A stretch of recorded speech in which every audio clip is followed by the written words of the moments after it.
Hi ಎಲ್ರಿಗೂ ನಮಸ್ತೆ. ಹೇಗಿದ್ದೀರಾ? ಭಾಳ ದಿನ ಆದಮೇಲೆ ಮತ್ತೆ ಈಗ ನಾನು ಮತ್ತೊಂದು ಹೊಸ ವೀಡಿಯೋ ಒಂದಿಗೆ ಬಂದಿದ್ದೇನೆ. ಇದು ನನಗೆ ಹೊಸ ವೀಡಿಯೋ, ನನ್ನ ಚಾನಲ್ಗೆ ಹೊಸ ವೀಡಿಯೋ. ಆದರೆ ನಾನು ಮಾಡ್ತಾ ಇರೋಂಥ ಅಡುಗೆ ತುಂಬ ಹಳೆಯ ಅಡುಗೆ, ಅದೇ ಒಬ್ಬಟ್ಟು ಅಥವಾ ಹೋಳಿಗೆ. ಸೊ ಇಲ್ಲಿ ನಾನು ಕಡಲೆಬೇಳೆ ಮತ್ತು ತೊಗರಿಬೇಳೆನ ಯೂಸ್ ಮಾಡಿ ಅದನ್ನು ಚೆನ್ನಾಗಿ ವಾಶ್ ಮಾಡಿ ಆ 1ರಿಂದ 2ರಷ್ಟು, 1 ಲೋಟ ಬೇಳೆ ಹಾಕಿದ್ರೆ 2 ಲೋಟ ನೀರು ಆ ಥರ ಹಾಕ್ಕೊಂಡಿದ್ದೀನಿ. ಮತ್ತು 450 ಗ್ರಾಮು ಬೆಲ್ಲನ ತೆಗೆದುಕೊಂಡಿದ್ದೀನಿ. ನಾನಿಲ್ಲಿ ಉಂಡೆ ಬೆಲ್ಲ ತೆಗೆದುಕೊಂಡು ಅದನ್ನು ಪುಡಿ ಪುಡಿಯಾಗಿ ಮಾಡ್ಕೊಂಡಿದ್ದೀನಿ. ಮತ್ತು ತುರಿದಂಥ ಕಾಯಿ, ತುರಿದಿಟ್ಕೊಂಡಿರೋಂಥ ಕಾಯಿ, ಸೊ ಅದು ನಾನು ಒಂದು 400 ಗ್ರಾಮಷ್ಟು ತೊಗೊಂಡಿದ್ದೀನಿ.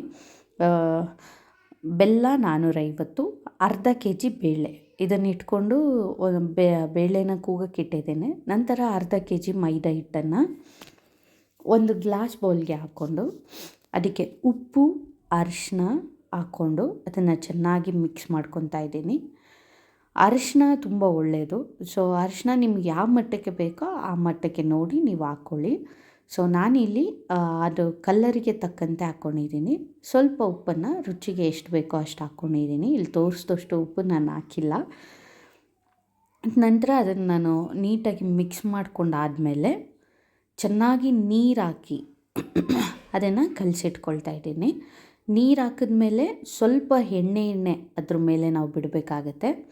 ಸೊ ಅದನ್ನು ಬಿಟ್ಟು ಸ್ವಲ್ಪ ಎಣ್ಣೆಯಲ್ಲಿ ಚೆನ್ನಾಗಿ ನೆನೆಸ್ಬೇಕಾಗತ್ತೆ. ಸೊ 1.5 ಗಂಟೆವರೆಗೂ ನಾನು ಅದನ್ನು ಏನು ಮಾಡ್ತಾಯಿದ್ದೇನೆ, ಅದಕ್ಕೆ ಕೊಟ್ಟಿರೋಂಥ ಮುಚ್ಚಳ ಮುಚ್ಚಿ ನೆನೆಸಿಡ್ತಾ ಇದ್ದೇನೆ.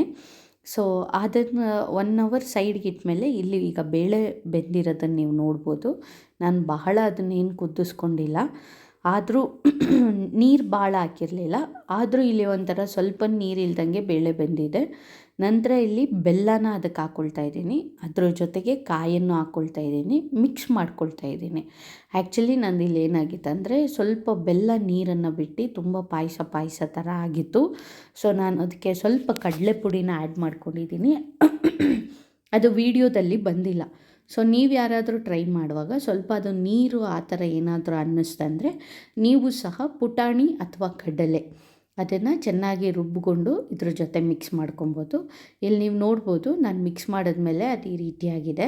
ಸೊ ಇದನ್ನು ನಾನೀಗ ಮತ್ತೆ ಮಿಕ್ಸಿ ಜಾರ್ಗೆ ಹಾಕ್ಕೊಂಡು, ಆರಿದ ನಂತರ ಮಿಕ್ಸಿ ಜಾರ್ಗೆ ಹಾಕ್ಕೊಂಡು ಅದನ್ನು ನಮಗೆ ಎಷ್ಟು ಕನ್ಸಿಸ್ಟೆನ್ಸಿ ಬೇಕೋ ಅಷ್ಟು ಕನ್ಸಿಸ್ಟೆನ್ಸಿಗೆ ನಾನು ರುಬ್ಕೊಂಡಿದ್ದೀನಿ. ನಿಮಗೂ ಅಷ್ಟೇ, ತುಂಬ ನುಣುಪಾದರೆ ಅಷ್ಟೊಂದು ನನಗೇನು ಚೆನ್ನಾಗಿರಲ್ಲ. ಸೊ ಅದಕ್ಕೆ ನಾನು ಅಂಥ ನುಣ್ಣಗೆ ಮಾಡ್ಕೊಂಡಿಲ್ಲ, ಬಟ್ ಒಂದು ಸ್ವಲ್ಪ ಫೈನ್ ಪೇಸ್ಟೇ ಇದೆ. ಆಮೇಲೆ ನೀವು ಇಲ್ಲಿ ನೋಡ್ಬೋದು, ಒಂದು ಕಣಿಕ ಅಥವಾ ಹಿಟ್ಟು, ಮೈದಾ ಹಿಟ್ಟು ಮಿಕ್ಸ್ಚರ್ ಏನಿದೆ ಅದು ಚೆನ್ನಾಗಿ ಎಣ್ಣೆಲಿ ನೆಂದಿದೆ. ಸೊ ಈಗ ಚಪಾತಿ ರೋಲ್ ಥರ ಮಾಡ್ಕೊಳ್ತಾ ಇದ್ದೀನಿ. ಸ್ಟಾರ್ಟಿಂಗ್ ನಾನು ಕೈಯಲ್ಲೇ ಯೂಸ್ ಮಾಡ್ತಾ ಇದ್ದೇನೆ. ಅನೇಕರು ಏನು ಮಾಡ್ತಾರೆ, ಲಟ್ಟಣಿಗೆಲ್ಲಿ ಲಟ್ಟಿಸ್ತಾರೆ ಅಥವಾ ಬೇರೆ ರೀತಿಯಾಗೂ ಉಪಯೋಗಿಸ್ತಾರೆ. ಬಟ್ ನಾನಿಲ್ಲಿ ಏನು ಮಾಡ್ತಾಯಿದ್ದೇನೆ, ಒಂದು ರೊಟ್ಟಿ ಪೇಪರ್, ಒಬ್ಬಟ್ಟಿನ ಪೇಪರ್ ಅಂತ ಬೇಕಾದರೆ ನೀವು ಕೇಳ್ಬೋದು, ಅಥವಾ ರೊಟ್ಟಿ ಪೇಪರ್ ಅಂತ ನೀವು ಕೇಳಿದ್ರೆ ಅಂಗಡೀಲಿ ಸಿಗುತ್ತೆ. ಅದ್ರ ಮೇಲೆ ಸ್ವಲ್ಪ ಎಣ್ಣೆನ ಹಾಕಿ ಅದ್ರ ಮೇಲೆ ಇದನ್ನು ಇಟ್ಟು ಹೂರ್ಣನ ಅದ್ರ ಮೇಲೆ ಪ್ಲೇಸ್ ಮಾಡಿ ಈಗ ನಾನು ಅದನ್ನು ಕೈಯಿಂದನೇ ತಟ್ತಾ ಬರ್ತಾಯಿದ್ದೇನೆ. ಸೊ ಎಣ್ಣೆ ಹಾಕ್ಕೊಳ್ತಾ ಇದ್ದೇನೆ, ಬೇಕಂದರೆ ನೀವು ತುಪ್ಪನೂ ಹಾಕ್ಕೊಬೋದು. ನಾನಿಲ್ಲಿ ಎಣ್ಣೆನೇ ಪ್ರಿಫರ್ ಮಾಡ್ತಾಯಿದ್ದೇನೆ. ಸೊ ಭಾಳ ದಿನಗಳ ನಂತರ, ಭಾಳ ವರ್ಷಗಳ ನಂತರ ನಾನು ಒಬ್ಬಟ್ಟು ಮಾಡಿದ್ದನ್ನು ನೋಡ್ತಾ ಇದ್ದೆ.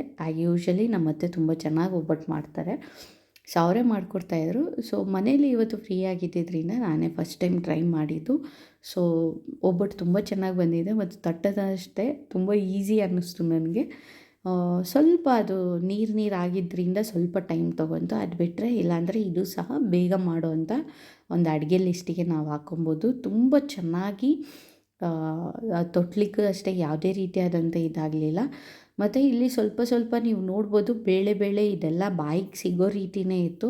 ಸೊ ಅದೇ ಚೆನ್ನಾಗಿತ್ತು. ಇನ್ನೊಂದು ಕಡೆ ಹೆಂಚನ್ನು ನಾನು ಬಿಸಿ ಮಾಡಿ ಇಟ್ಕೊಂಡಿದ್ದೇನೆ. ಬಿಸಿ ಮಾಡಿದ ನಂತರ ಇಲ್ಲಿ ತಟ್ಟಿದಂಥ ಒಂದು ಒಬ್ಬಟ್ಟಿಂದು ರೊಟ್ಟಿ ಪೇಪರ್ ಮೇಲೆ ನಾವೇನು ತಟ್ಟಿದ್ದೆ ಅದನ್ನು ಹಾಕಿದ್ದೇವೆ.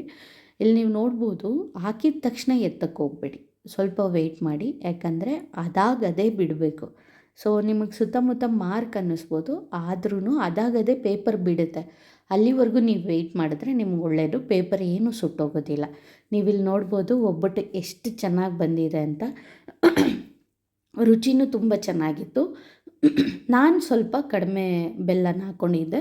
ಸೊ ನಿಮಗೆ ಬೇಕಂದರೆ ನೀವು ಹೆಚ್ಚಿಗೆ ಬೆಲ್ಲ ಹಾಕ್ಕೊಬೋದು.